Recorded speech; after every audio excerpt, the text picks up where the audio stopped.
In today's video, I'm going to teach you how to enter expenses without a connected bank in QuickBooks Online. Maybe you're working with a third-party account or simply prefer to handle your expenses manually. Whatever the reason, we've got you covered. To get started, go to the top left corner of your QuickBooks Online dashboard and click on New. This is your entry point for creating all kinds of new records in QuickBooks, but today we'll be focusing on entering expenses. Once you've clicked New, look for and select Expense.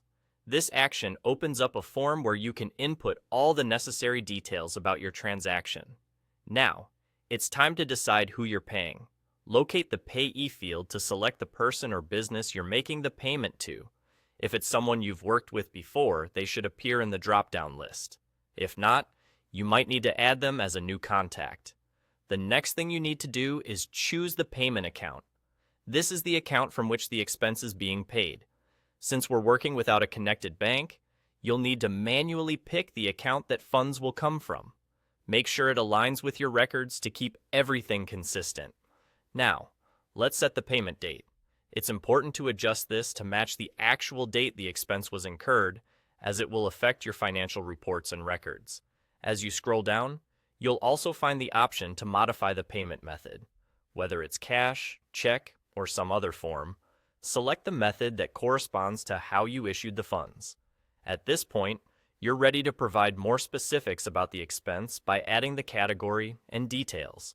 This helps in organizing your transactions and facilitating better reporting. Categories could range from office supplies to travel expenses, depending on what you're logging. Be sure to fill in all descriptions and enter the correct amounts.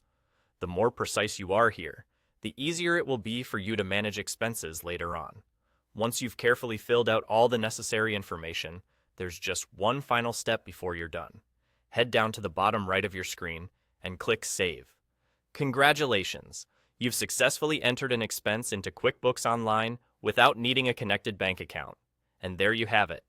Remember to keep your details as accurate as possible to maintain clear records. If done correctly, this method will allow you to efficiently track and manage your expenses. Thank you for tuning in, and be sure to check back for more QuickBooks tips and tricks in the future.